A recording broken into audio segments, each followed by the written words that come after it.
మీకు గుర్తుండే ఉంటుంది కదా, ఒక డాక్టర్ గారు తాగి విశాఖ వీధిలో గొడవ చేస్తే రచ్చరచ్చ చేస్తుంటే పోలీస్ కానిస్టేబుల్ చేతులు వెనక్కి కట్టినందుకే పెద్ద సిబిఐ హైకోర్టు వారే సొంత వాళ్ళందరికీ వాళ్ళే వేసినట్టున్నారు కదా కేసు.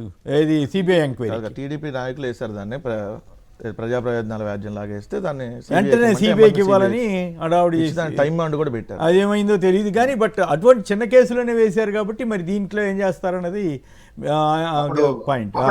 అనిత గారే స్వయంగా వెళ్ళారు అనుకుంటా, టీడీపీ వాళ్ళు వెళ్ళారు, అనిత మేడం గారు కూడా ఉన్నట్టున్నారు దాంట్లో. ఓకే, వెళ్ళారు, బాగుంది. అది ఓపెన్ గా జరిగింది వ్యవహారం. ఏం జరిగిందంటే ఒక సీక్వెల్ గా ఏదో అడిగారు, అది ఇదేం జరిగింది. ఇది ఇక్కడ కాదు కదా, అసలు అంతు చిక్కని వ్యవహారంగా మారిపోయింది. అసలు మోటివ్ ఏందనేది దొరకడం లేదు. ఇప్పుడు అసలు ఎందుకు ఇంత స్థాయిలో చిత్రహింసలు పెట్టి చంపేసి బూడిది కూడా లేకుండా చేశారు అన్నది ఈ దేశంలో ఎప్పుడు జరిగి ఉండదు. ఈ మోటివ్ ఏంటి, ఎవరెవరు వెళ్ళారు ఏంటి అని బయటికి రావాలంటే మాత్రం సిబిఐ లాంటి సంస్థ వస్తేనే సాధ్యమవుతుంది. ఒకవేళ సిబిఐకి కేసు వెళ్ళకపోతే ఇంకా దీంట్లో ఏ మాత్రం ముందుకుండదు.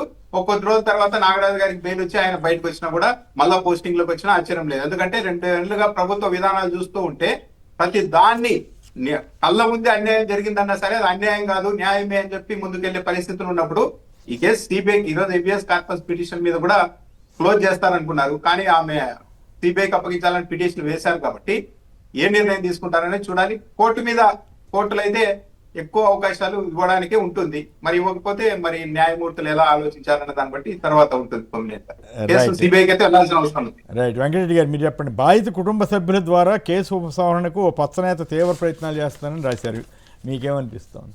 పచ్చనేతనే కాదు సార్, ఆల్రెడీ 2 హెడ్ కానిస్టేబుల్ డైరెక్ట్గా వెళ్ళి వాళ్ళ మేనమావ నవరంగ్తో మాట్లాడి సో మేము డబ్బులు ఇస్తాము, సెటిల్ చేసుకోండి, మేము అబ్బాయి చనిపోయాడు అని చెప్పి ఎప్పుడో ఇది జరిగింది మేలోనే ఇన్సిడెంట్.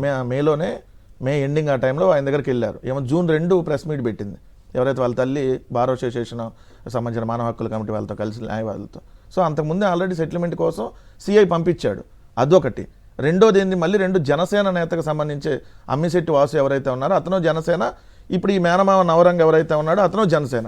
సో వీళ్ళు వచ్చి అతను కూడా మాట్లాడాడని చెప్పి నవరంగే వీడియోలో మాట్లాడి చెప్పాడు. నవరంగ్ గారు మొదట చాలా తీవ్రంగా మాట్లాడారు, తర్వాత ఏమో అంతకంటే తీవ్రంగా పోగొట్టడం ఆశ్చర్యం వేసింది కదా. చంద్రబాబు నాయుడు కలిసిన తర్వాత ఇప్పుడు ఆయన ఏం మాట్లాడాడు ఏందనేది తెలియదు. ఇప్పుడు ఆయన వైఖరి వాస్తవంగా ఏంటంటే అసలు ముఖ్యమంత్రి, ఇప్పుడు ఇది ప్రభుత్వం మీద వాళ్ళు ఆరోపణ చేస్తుంది.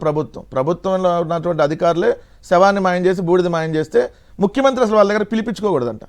లెక్క ప్రకారం ముఖ్యమంత్రి నిజంగా బాధిత కుటుంబం దగ్గర ముఖ్యమంత్రి వెళ్ళొచ్చు, కానీ వాళ్ళనే ఇంటికి పిలిపించుకొని మాట్లాడకూడదు అనేది అదొక రాజ్యాంగ, దానికి సంబంధించి అతని పదవిని, ముఖ్యమంత్రి పదవికి దుర్వినియోగం చేసినట్టుగా భావించాలనేది ఇప్పుడు మనకు వస్తున్నటువంటిది.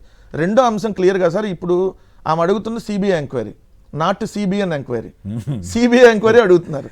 చంద్రబాబు నాయుడు ఎంక్వైరీ వద్దు, మాకు కావాల్సింది central bureau of investigation enquiry కావాలని చెప్పి తల్లిగారు అడుగుతున్నారు. మిగిలిన రాజకీయ పార్టీ నాయకులు, కమ్యూనిస్టులు కావచ్చు, వైఎస్ఆర్ కాంగ్రెస్ పార్టీ కావచ్చు, లేదా జడా శ్రావణ్ గారు కావచ్చు, వీళ్ళందరూ కూడా అడుగుతుంది సిబిఐ ఎంక్వైరీ. ఈ ప్రభుత్వానికి వచ్చిన ఇబ్బంది ఏంటి సిబిఐ ఎంక్వైరీకి ఇస్తే? ఎందుకు ఈ ప్రభుత్వంలో ఉన్నటువంటి ఇంకా పెద్ద పోలీస్ బాసులు, పొలిటికల్ బాసులు ఎవరైనా తెర వెనక ఉంటే వాళ్ళందరూ బయటకు వస్తాయని ప్రభుత్వం ఇబ్బందుల్లోకి వెళ్ళిద్ది అనేటటువంటి ఉద్దేశంతో వేయటం లేదా?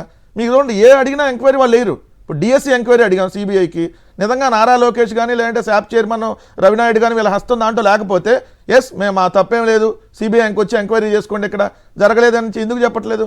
సో ఇక్కడ కీలకంగా మనం గమనించాల్సినటువంటి అంశం 32 టెరాబైట్స్ సంబంధించినటువంటి సీసీ ఫుటేజ్ మాయం చేశారు.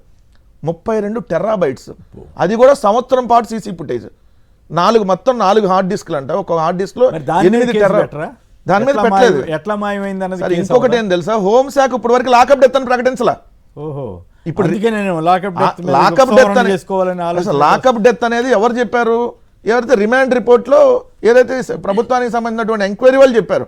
బట్ డైరెక్ట్ గా హోంశాఖ ఇదిగోండి ఒక వ్యక్తి లాకప్ డెత్ అయ్యిందని కన్ఫర్మేషన్ ఇప్పటి వరకు చెప్పినటువంటి పరిస్థితి.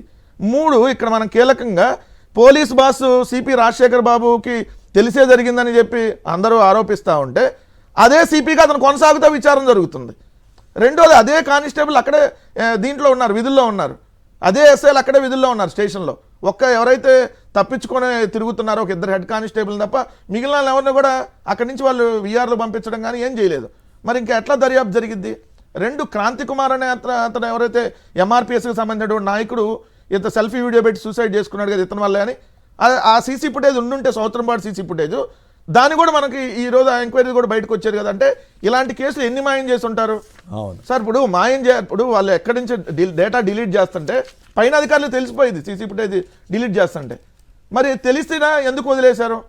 ఇతను ఈ కేసు అయినా కూడా అదే స్టేషన్లో సిఐగా నాగరాజు కొనసాగాడు. మరి అంటే ఆధారాలు మాయం చేయడానికి ఉన్నట్టే కదా. అంతేందుకు సార్, మీడియా వాళ్ళందరూ అక్కడే ఉన్నారు. అదే task force additional deputy additional కమిషనర్గా ఉన్న లలితా కుమారి ప్లస్ ఆ కేసులో ఉన్నటువంటి ఎస్ఐలు వెళ్ళి సిఐ నాగరాజుని కలిసి వస్తున్నారు. కింద మీడియా ఉంది. ఓహో మరి వీళ్ళందరూ కలిసి ఆ ఇష్యూలో ఉన్నప్పుడు అలా కలవడుతుంటే మరి ప్రభుత్వం 5 రోజులు కూడా అతను అరెస్ట్ చేయకుండా ఎట్లా పెట్టింది? సో ఇది ప్రభుత్వానికి పూర్తిగా తెలిసి జరిగిందే. ప్రభుత్వంలో ఉన్నటువంటి కొంతమంది రాజకీయ పార్టీ నాయకులు ఉన్నారు. సో ఇది ఒక అంశం కాదు. ఏమవుతుందో కీలకమైనటువంటి అతను ఫోన్ లో డేటాను డిలీట్ చేశారు. అది కీలక పాయింట్. అది మరి ఎట్లా డేటాను డిలీట్ చేస్తారు మీకు? రెండోది అసలు ఫోన్ ఓపెన్ చేయాల్సిన కేసు కాదు కదా అది. అవసరం ఉంది. సో మీరు అతను తీసుకొని వస్తే అతని బిలాంగ్స్ అన్ని మీరు కోర్టుకి హ్యాండ్ ఓవర్ చేయాలి.